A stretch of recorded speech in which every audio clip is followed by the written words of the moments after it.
বেণী মাধব, বেণী মাধব, তোমার বাড়ি যাব। বেণী মাধব, তুমি কি আর আমার কথা ভাবো? বেণী মাধব, মোহন বাঁশি তমাল তরুমুলে বাজিয়েছিলে।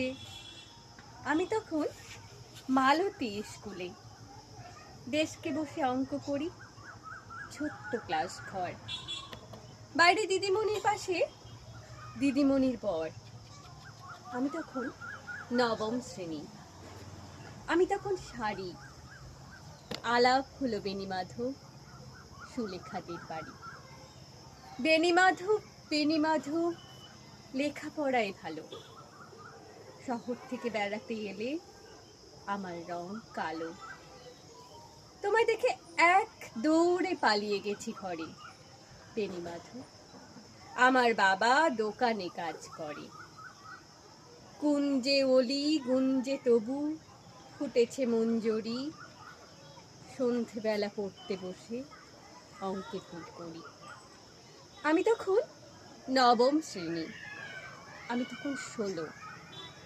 ব্রিজের ধারে বেণী মাধব, লুকিয়ে দেখা হলো। বেণী মাধব, বেণী মাধব, এতদিনের পরে সত্যি বলো, সেসব কথা এখনো মনে পড়ে? সেসব কথা বলেছ তুমি তোমার প্রেমিকাকে? আমি কেবল একটি দিন তোমার পাশে তাকে দেখেছিলাম, আলোর নিচে, অপূর্ব সে আলো। স্বীকার করি, দুজনকেই মানিয়েছিল ভালো।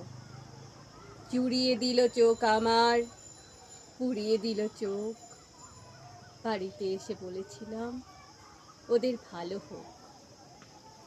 রাতে এখন ঘুমোতে যাই একতলার ঘরে, মেঝের উপর বিছানা পাতা, জ্যোৎস্না এসে পড়ে। আমার পরে যে বোন ছিল চোরা পথের বাঁকে মিলিয়ে গেছে, জানি না আজ কার সঙ্গে থাকে। আজ জুটেছে, কাল কি হবে কালের ঘরে শোনে। আমি এখন এই পাড়ার সেলাই দিদিমণি, তবু আগুন বেণী মাধব, আগুন চলে কই। কেমন হবে আমিও যদি নষ্ট মেয়ে হই।